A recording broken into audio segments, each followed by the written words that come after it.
My life is a miracle. Every child has a story of God's love to share. Shalom world, tune into God's love story.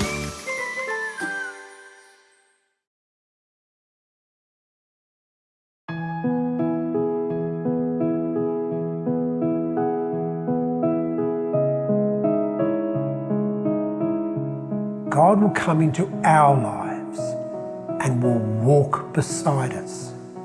We'll long for our invitation into our hearts.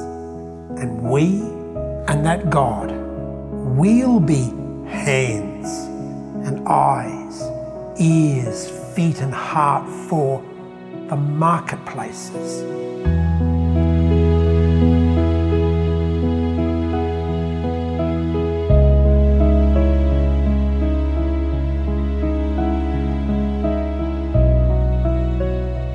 We have reflected on a spirituality for our world now.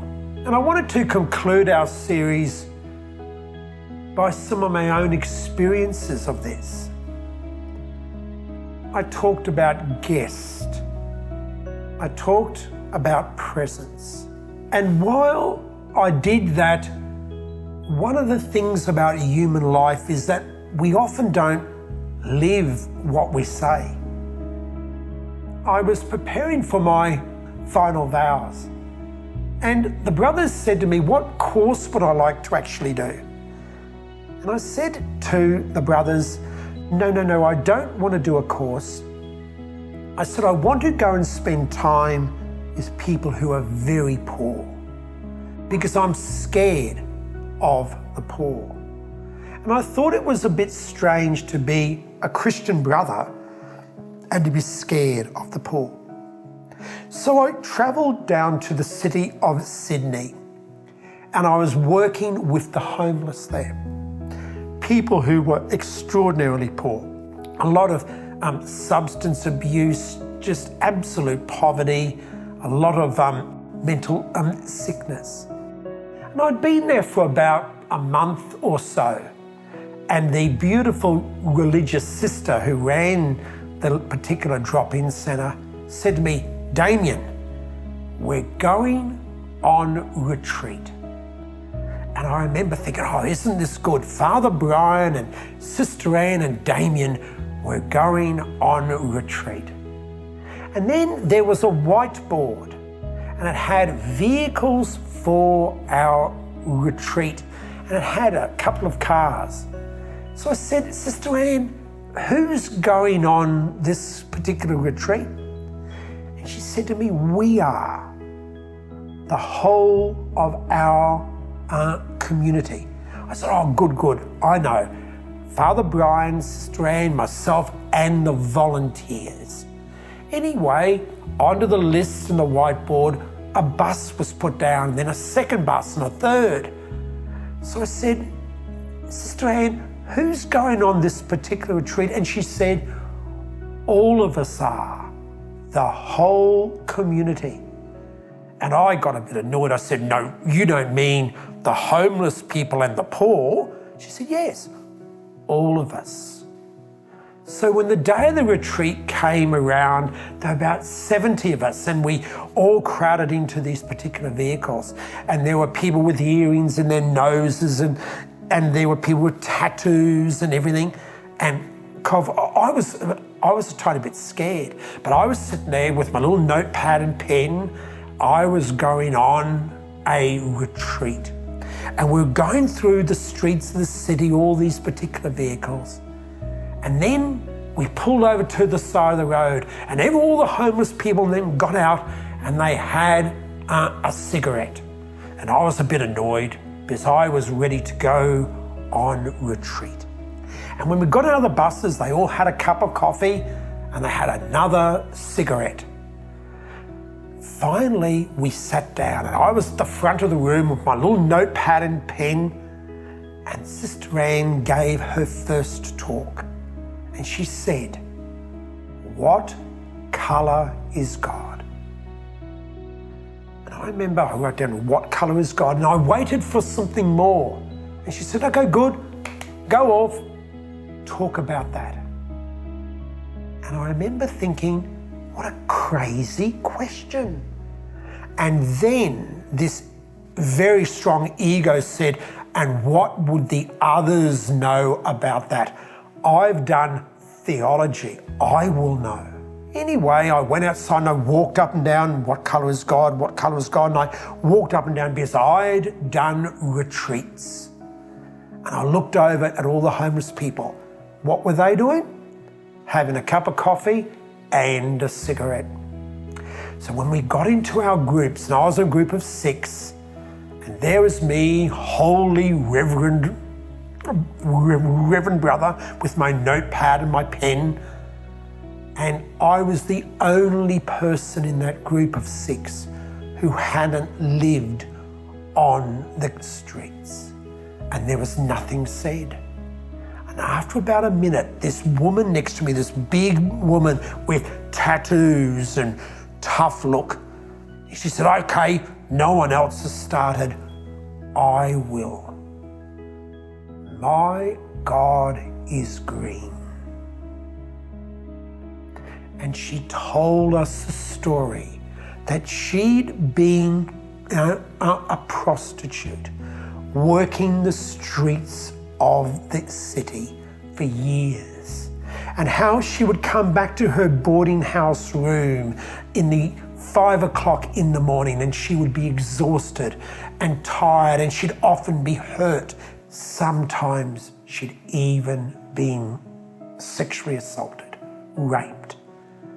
And she said, I would get into my little cot and I would look at the wall, and on the wall I had a copy of Psalm 23.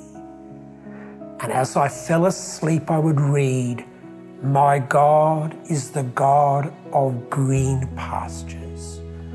My shepherd God calls me by name. And she would fall asleep with her shepherd God's arms wrapped around her. My God is green. And I remember thinking, she is a mystic. Her experience of God. Did I come as guest? Was I present to her? No. She taught me so much about the heart of God. In my journey, I've been longing for this God.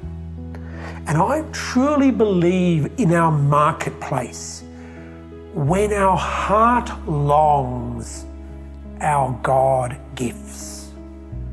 And for years I'd been praying and searching.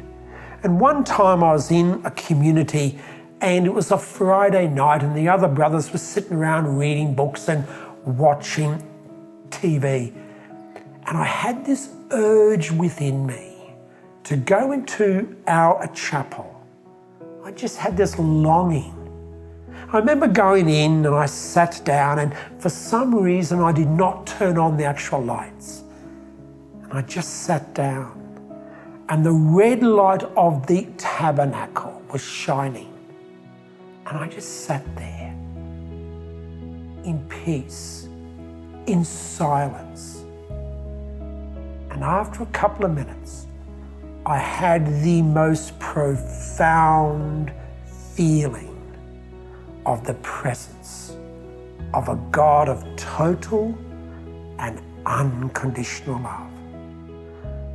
I felt God hugging me and saying, I love you, and just wrapping arms around me. It was the most profound experience.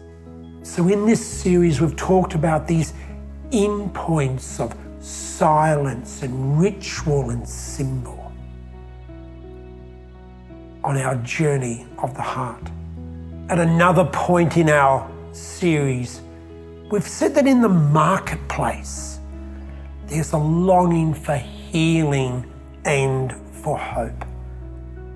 And the danger in a series of movies such as this is that we go looking for the big things. And often God is there right under our nose in the small things. One time I was with a group of students and we were taking the boys away on their annual retreat. And a mother came up to me and said to me, "Damien, can you make sure that Simon goes to reconciliation?" And I said to her, "We will have the kind of sacrament there, but I can't make your son go." Anyway, we arrived at the particular retreat centre and we were having our times of silence and talks and all sorts of things. And on the second night, we had this night where we had 4 of the local clergy, and they were in different rooms at the side of this large area, available for one-on-one sacramental reconciliation. And in the middle of this large room, the boys were there and they were doing other prayer activities and they had journals and they were doing all sorts of things. And one by one, those who wanted to were going to sacramental reconciliation. So Simon was there and I was keeping an eye on all the different boys. And I walked past Simon. And I don't know why, I didn't even think about it. I just touched him on the shoulder as I walked past. Anyway, I looked back about a minute later and here was Simon with tears streaming down his own face. Something in me said, "Damien, don't say anything now." A month or so after that, I said to him, "Simon, are you okay? What was happening for you that particular night?" And he shared with me that he'd been in a relationship with a girl, and that not long prior to that particular retreat, he discovered that his girlfriend was expecting a child, his particular child. And there was all this confusion as the young girl wanted not to have that particular child, and he wanted to have it. So there was confusion and anger and hurt. And he'd come on this particular retreat, and I didn't know, full of confusion. And he said, "You know, sir, when you walked past me and you touched me on the shoulder, that was the first time in a long, long time that someone had been gentle with me. I did not know, but on that night, I was the instrument of a little bit of healing for him." And so I continued to walk with him. In your life and mine, often we are called to be that instrument of hope and of healing. Sometimes we're not even aware that we are.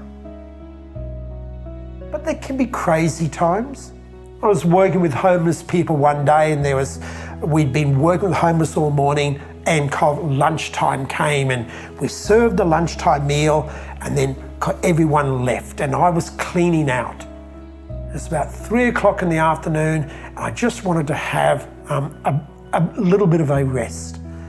And there was a banging on the front door and out I came, and there was a Pacific Islander man, and he was drunk and he had the smell. He'd been obviously drinking, and in his hand was the dirtiest looking fish I have ever seen. He said to me, "Brother Damien, will you cook this fish? I'll be back later." And off he went before I could say no. So I went back in and thought, what do I do? And there was a beautiful elderly nun who used to work with us, and she was about to go home. And I said, "Sister, what do I do?" She said, "Damien, just cut the inner lining of the fish open and scrape out all the gunk, and then spoon all the flesh which is left and put it into a fry pan and cover it in herbs and salt and pepper."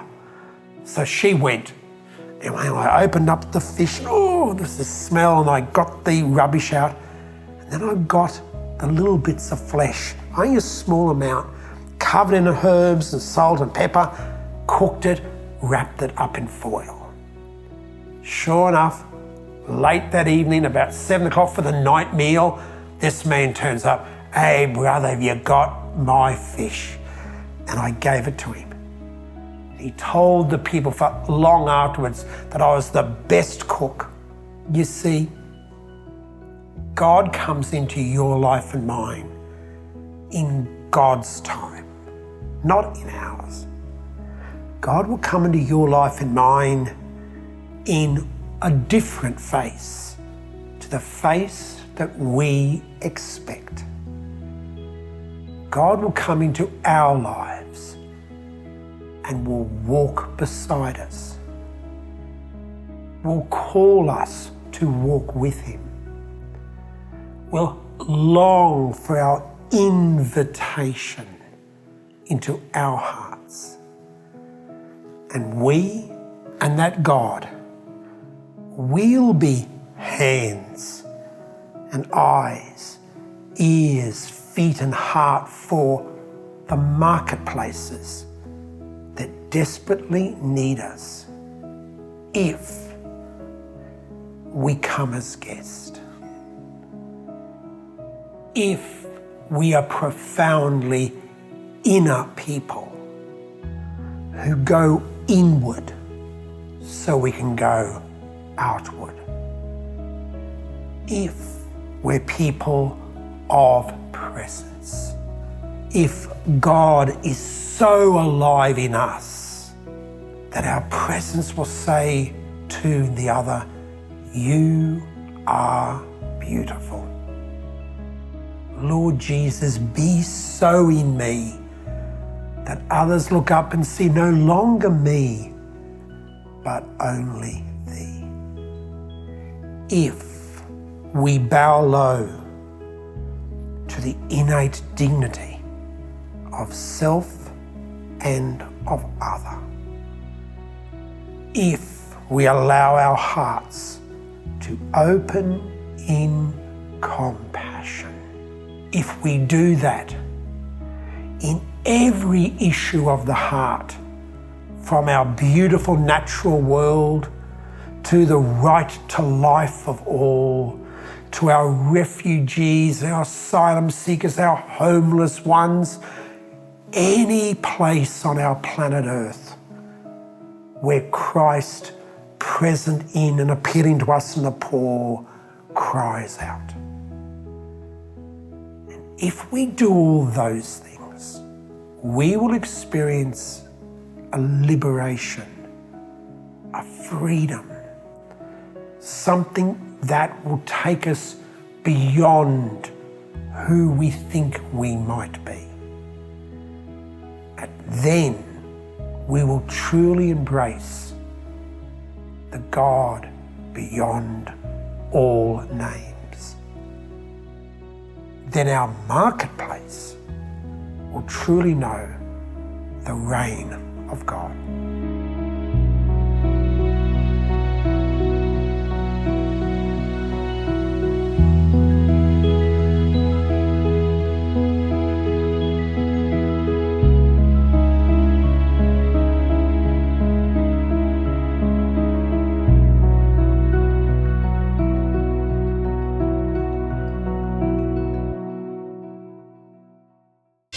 A lot of talk in our church today about the new evangelisation, and we might ask, well, what's new about the new evangelisation? One thing that's new is that we're trying to renew the faith in people who should already be Catholic, should already be Christian. Individuals, families, communities, whole cultures that need to rediscover the gospel. And so what's new is that they're getting a new shot in the arm of faith, of evangelisation. Another thing that's new about it is the way that we do that. And the new media and groups like Shalom World TV are very important for bringing the gospel anew to our cultures, to our families, to each of us individually. And so I encourage all the viewers of Shalom World TV, and I encourage Shalom World TV themselves to keep up the good work, to keep watching this channel and to keep up the good work of presenting the Catholic faith to our world today.